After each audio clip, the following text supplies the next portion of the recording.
Olá, tudo bem com você? A graça e a paz do Senhor Jesus. Estamos aqui para mais este devocional e que o Senhor nos abençoe e nos guarde. Estamos meditando no livro de Mateus, no capítulo 16. Estamos no versículos 13 até o 20 agora.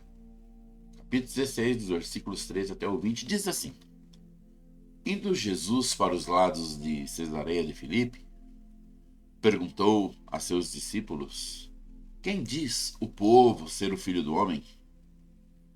E eles responderam: Uns dizem João Batista, outros Elias, e outros Jeremias ou algum dos profetas.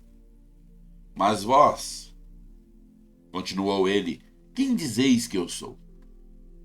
Respondendo Simão Pedro, disse: Tu és o Cristo, o Filho do Deus vivo. Então Jesus lhe afirmou: Bem-aventurado és, Simão Barjonas, porque não fostes carne e sangue que te revelou, mas meu Pai que estás no céu. Também eu te digo que tu és Pedro, e sobre esta pedra edificarei a minha igreja, e as portas do inferno não prevalecerão contra elas. Dar-te-ei as chaves do reino dos céus. O que ligardes na terra terá sido ligado no céu, e o que desligardes na terra terá sido desligado nos céus. Então advertiu os discípulos de que a ninguém dissessem sobre ele ser o Cristo. Ok, vamos lá. Um capítulo mais quente aqui agora. Aqui nós vemos que este camarada chamado Pedro, ele tem bastante nome. O nome dele é Simão. O nome dele é Pedro. O nome dele é Cefas. Jesus chama ele de Bar-Jonas. Uau! É nome. Ok. Mas aqui é o seguinte. Na verdade, Jonas era o nome do pai dele. E Bar significa filho, né? Bar-Jonas é filho de Jonas. Filho de Jonas. Igual meu pai chamava Raimundo. Seria, no meu caso, então, Bar Raimundo. Então esse não é meu nome necessariamente. É como se alguém estivesse falando, esse aí é o filho do Raimundo. Por isso ele, Jesus está falando, você é feliz, Simão, filho de Jonas. Mas ele também é chamado de Cefas. E aqui ele ganha este nome de Pedro. Exatamente nesse momento, né?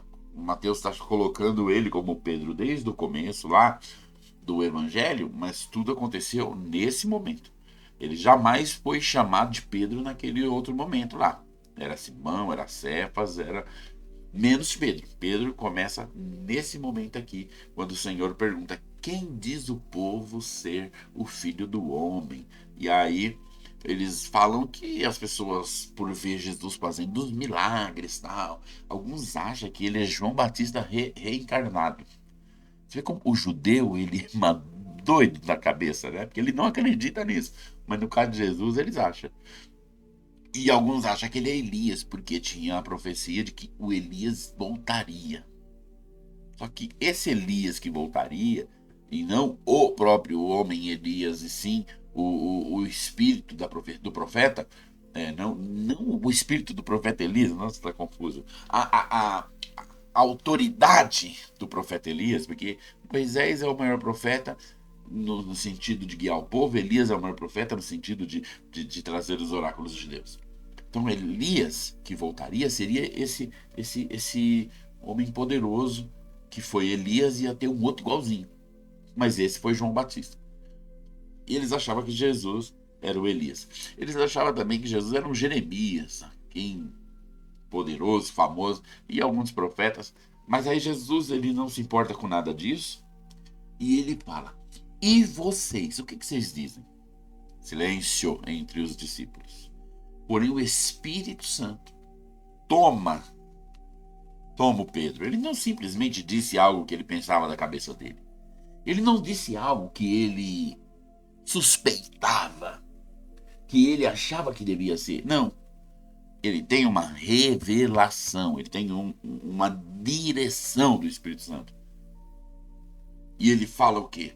Tu és o Cristo, Filho do Deus vivo. Aí Jesus fala: Adiós, Simão Barjonas.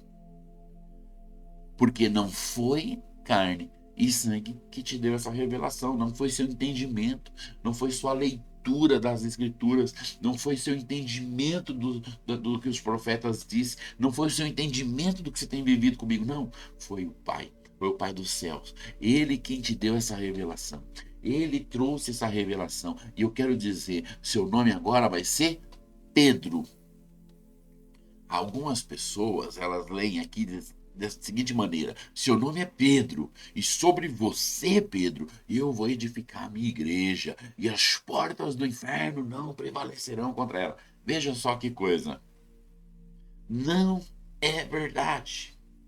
Porque como que Jesus vai edificar a igreja sobre Pedro, sendo que mais para frente nós vai ver que Pedro não conseguiu sustentar que ele e Jesus eram amigos. Ele negou Jesus 3 vezes.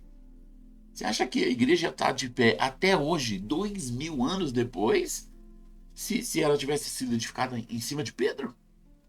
Não. Então nós precisamos então de lançar mão das palavras originais.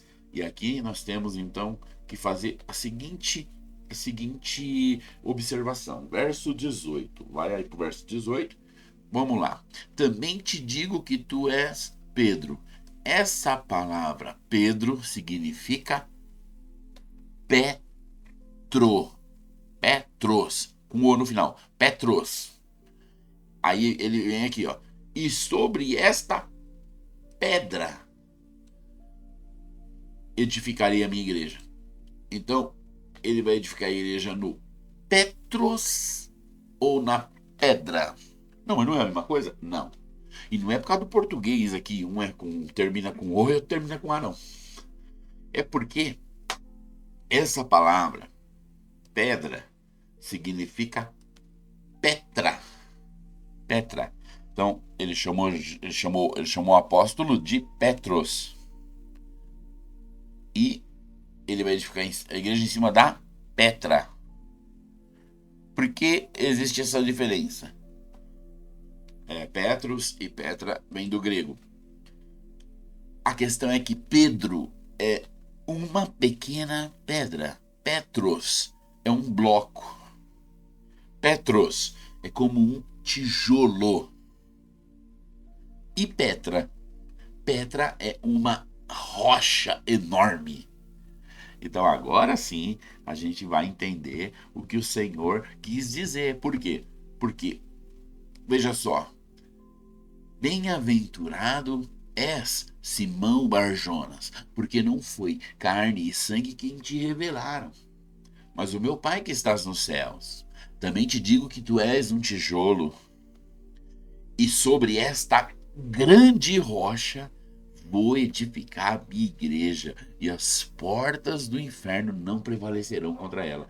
Então Pedro é um tijolo de edificação em cima da grande rocha. Então quem é a pedra? É o próprio Jesus. Quem é o Pedro? Um bloco de edificação em cima da Petra, a grande rocha. Porque não é apenas Pedro, Paulo, Tiago, João, eu, você, há milhões e milhões de pequenas pedras, milhões e milhões de blocos sobre esta rocha. Essa rocha é o quê? É o alicerce, é o fundamento, é a sustentação. Lembra? O homem que construiu a casa sobre a rocha, veio o vento, veio a tempestade, assoprou e ela continuou firme. Por quê? Porque a casa está construída sobre a rocha. A igreja foi construída sobre a rocha. Quem é a rocha? Cristo. Ele é a rocha, ele é a pedra. E o Petros, pequena pedra, o tijolo, está sendo apenas um bloco de edificação. Amém? Glória a Jesus. Aí o Senhor continua no versículo 19 e diz: dar-te-ei as chaves do reino dos céus. O que ligardes na terra terá sido ligado no céu. O que desligardes na terra terá sido desligado nos céus. Então, essa chave não está sendo dada exclusivamente para Pedro. Você sabe que desse verso 19 se tira o folclore de que Pedro está lá na portaria do céu e ele que tem a chave. Quando alguém morre e vai chegar lá, o Pedro pega o livro para ver se você pode entrar ou não. E aí ele vai te avaliar se você mereceu. Aí ele abre a porta e você entra. Mas se não, ele vai falar para você que você não serve ali e vai te jogar para o inferno. Isso é de uma loucura mais absurda do mundo. Não tem nada disso. Por quê? Porque o Simão, apenas o Senhor diz que ele é uma pedra. Porque depois disso ele fala tudo em cima dele, ó. Sobre esta pedra, que é ele, eu edificaria a minha igreja. E as portas do inferno não prevalecerão contra ela. Ela quem? A igreja. Dar-te-ei as chaves do reino. Para quem? Para a igreja. E o que ligar na terra será ligado no céu. E o que desligar na terra será desligado no céu. Quem que vai ser esses? A igreja. Com Pedro, e depois que o Pedro morre, sem o Pedro. E é assim até hoje.